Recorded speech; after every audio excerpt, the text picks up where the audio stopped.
So after 20 something years of playing guitar, when I think back, I can point to 3 specific things that when I learned them radically changed my guitar playing legitimately almost overnight. This is not hyperbole or for a clickbait YouTube title. This is true. These 3 things, actually now 4 things, there's a bonus tip I might throw in here, legitimately did make me take a huge leap forward in my guitar playing almost instantly. So in today's video, I'm going to tell you what those 4 things were for me, but more importantly, show you how to implement them into your own guitar playing in your own practice at home. So hopefully these things can have the same effect on you as they did on me.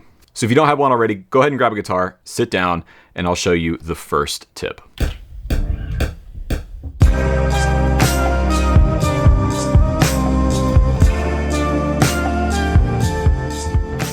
If you're only going to commit one piece of music theory to memory, I think it should be triads. Being able to play your triads and their inversions and all the different voicings of triads up and down the neck, I think truly is what unlocks the entire fretboard as a guitar player, not just for chords and rhythm, but for soloing as well. And this is the thing that once I finally understood this, once it clicked for me years ago, and I was able to play any chord progression in any key, anywhere on the neck, and be able to solo over it and understand what I was playing, this was a huge, huge leap forward for me as a guitar player. So to start off with, if you're a relatively new player and you know a few chords, right? I've got good news for you. You already know some triads. A triad is a chord made up of 3 notes. Just like a triangle has 3 sides, a triad is made up of 3 notes. If we look at a major chord, like C major, for example, even though I'm playing 5 strings, this chord only has 3 notes, and they come from the C major scale. So to play a C major triad, I'm going to take the first note, the root note, the 3rd note, and the 5th note, and I'm going to play them together, and I get a C major chord, which is C, E, and G. Now the same thing happens for a minor triad. If I wanted to play C minor, I'm still taking 3 notes from the scale, but I'm changing one of the notes. Instead of playing C, E, and G, I'm now playing C, E flat, and G. I'm taking that major 3rd, E, and I'm dropping it down a semitone or a half step to E flat, making it a flat 3, and that's where I get C minor. So how do I start to get out of this open cowboy chord position and moving up and down the neck? Well, in my opinion, I think the caged system is a good tool for this. Now, a quick note about caged. A lot of people will trash the caged system, and I think some of the criticism is relatively fair. It can be a little bit confusing in the way that it's set up, and I think a lot of people learned caged and then just kind of stopped there. They think that those triad shapes are the triad shapes that you use, and that's not true. To me, caged is just a jumping off point to go deeper into triads and how to apply them on the fretboard. And in fact, I made a whole video course dedicated to this topic. It's called the Caged course. I'm basically giving it away for $14. So if you want to get the course at a massive discount, it's linked down below. In that course, we take a lot of the concepts that I'm about to talk about here and go much deeper, but it's a relatively short course. It's designed to be taken in 1 to 2 sittings. There's all kinds of resources and things that go along with it to help you really understand not just the cage system, but how to use it to understand triads and apply it to the fretboard all the way up and down the neck. My video courses are what support this channel, and I greatly appreciate you checking them out. Link is in the description. Now, if you've never heard of caged before, the name caged refers to the chord shapes that we're going to use to apply to the different triads, C, A, G, E, and D. So I'm going to play a C major chord the whole time. I'm just going to play C major, but I'm going to use those different shapes to play C major in different parts of the neck. So let me show you.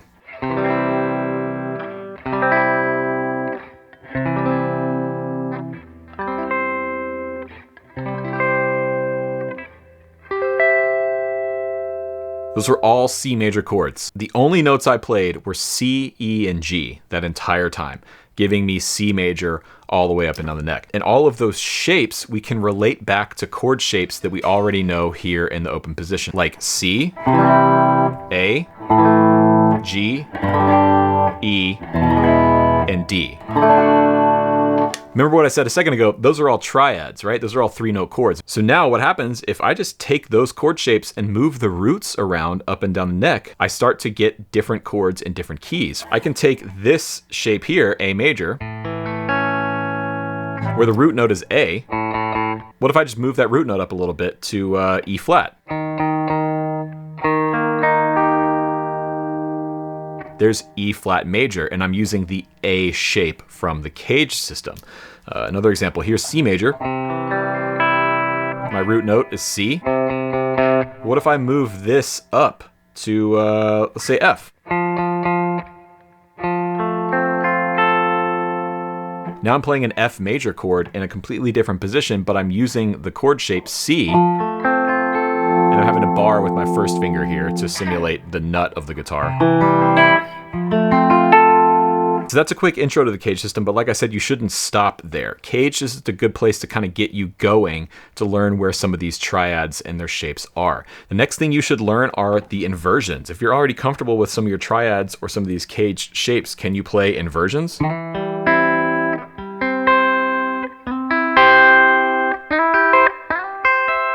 An inversion is basically just a way of rearranging the notes of the chord so that the lowest note of the chord is no longer the root note. So for an example, this would be a root position C major. Root position meaning the lowest note is C. But let's say I take this note and move it up to the major third, which is E, and I play this shape. That's what gives me a first inversion. The first inversion is when we take the third note of the scale and we make it the lowest note of the chord. And then I also have a second inversion, which is where I take the fifth and I make that the lowest note, like this. Now there's all different ways of inverting chords and moving triads around and doing all kinds of stuff. But to demonstrate some of these ideas, including how to use triads as solo, I put together a little track on my MPC here. And I used some loops that I downloaded online from Wondertone. Wondertone's one of my favorite YouTube creators. I'll have his channel linked down below. He recently put out a pack of samples on Splice that's phenomenal. It's got drum loops and song ideas and synth loops and melodies and pads and chord ideas and bass. It's chock full of really cool stuff. So I took a few of those loops, including one of his drum loops, and then I played bass and kind of put together a little bit of a song here on the MPC. And we're in the key of C minor, and it's all triads. So we're going to play C minor, D minor, E flat major, and F major. So you can hear it's just kind of this vibey track.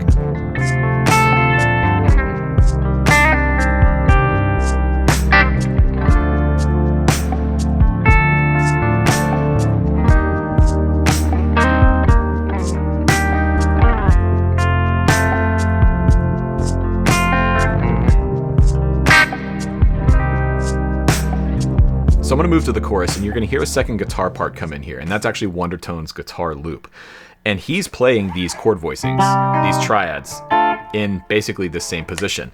So as the second guitar player here, I don't want to play the same register that the other guitar player is playing. So I'm going to use my triad shapes to move to a higher register, and also at the same time, I'm going to try and play the entire chord progression while moving as little as possible. I don't want to be switching a ton of positions. And I'm going to use a lot of these shapes to play some more melodic and more interesting ideas.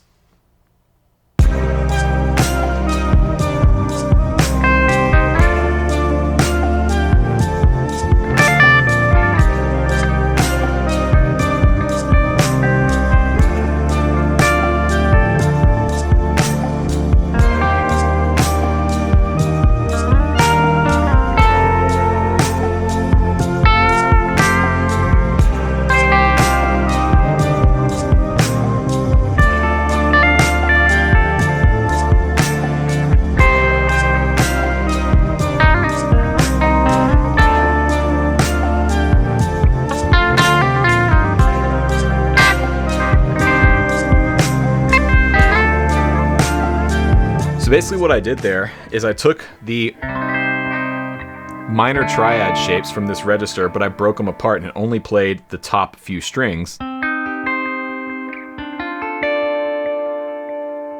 then when we got to the E flat major, instead of playing the whole chord, I broke it down to just the fifth and the root, and played that, and I'm basically inferring the rest of the chord, because in the track, we have a guitar, we have a synth, and we have a synth lead line that's giving the listener all the information that they need to be able to tell what chord it is. If I can just break it down to, and then same thing, we go to the F major.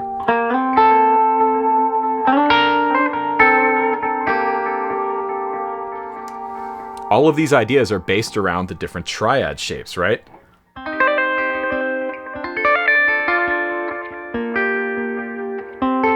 Now, as a final example here, I'm going to show you how I think about using triads when it comes to soloing and improvising. This chord progression's in C minor, so that means I could absolutely get away with just playing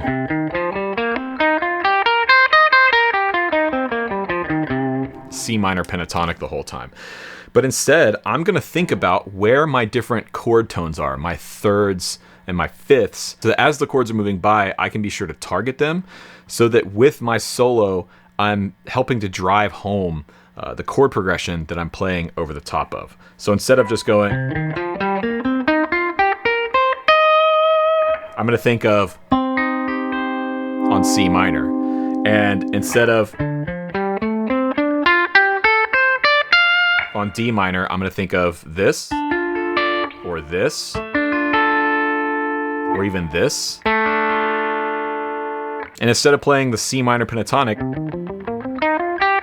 over the E flat major, I'm going to think of this or that, and same thing on the F. Let's check it out.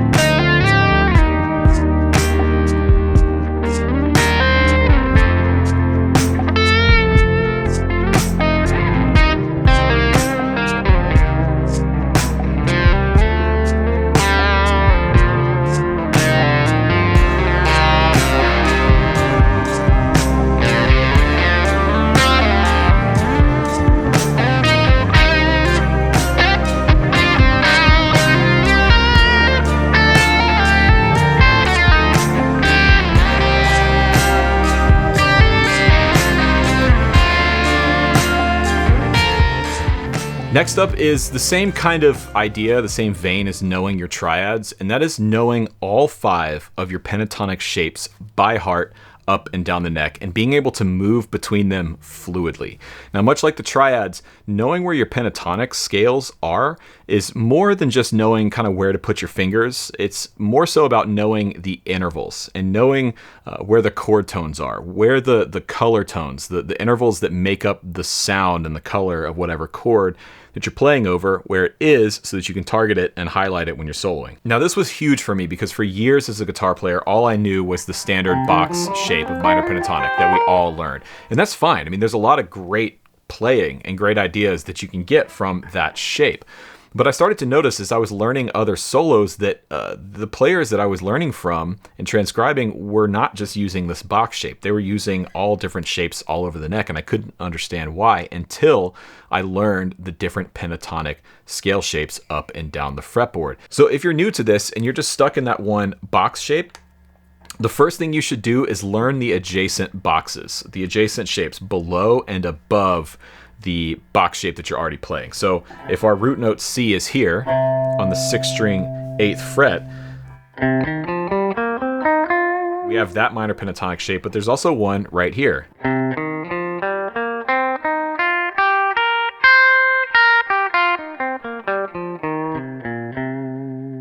And then conversely, there's also one right here.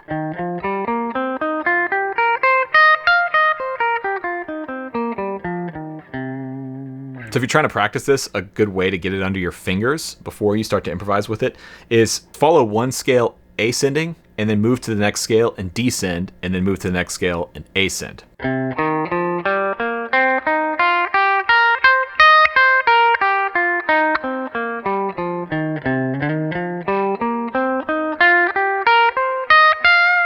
You start to practice that enough and you'll get your muscle memory down about where these scale shapes are. But if we take that same idea and apply it to the track, you'll see instantly how much it opens up the ideas that I have access to.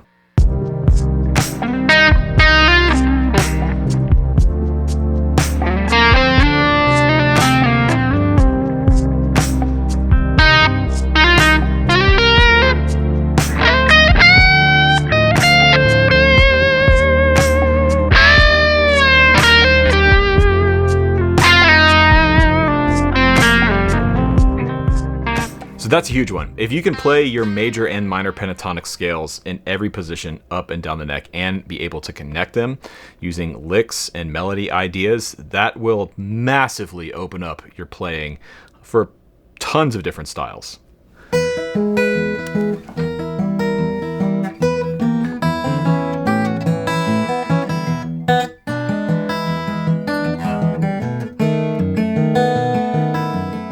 So the third thing is learning fingerstyle guitar. Now this is something that I have really started to practice more of in the last couple of years.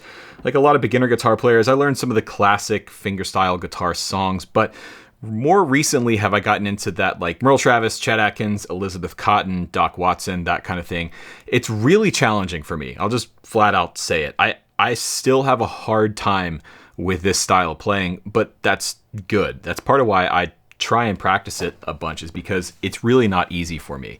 Now, if you're not familiar, Travis picking is a style of finger picking where your thumb is doing sort of the alternating bass line of the chord, and your first, second, and third fingers are playing the rhythm and the melody of the chord. A good example of this would be like Freight Train by Elizabeth Cotten.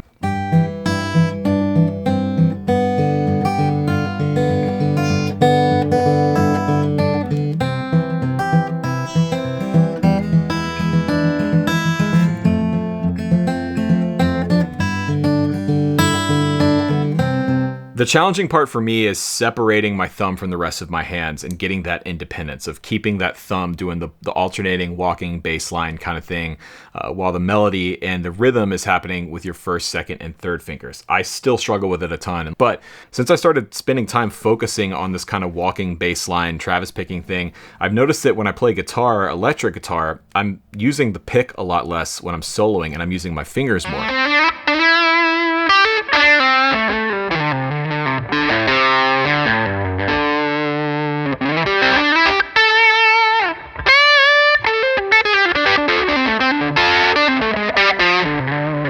Playing with your fingers when it comes to soloing on electric is great because it gives you a completely different tone, a different sound, a different feel, but it also opens you up to totally different lick ideas. And I actually think I can play a little faster, a little more accurately by doing this kind of stuff. And you can kind of get into that like rad Mark Knopfler thing too. So yeah, if you haven't spent a lot of time focusing on or learning fingerstyle stuff, both for acoustic and electric, I think you should. It's pretty great.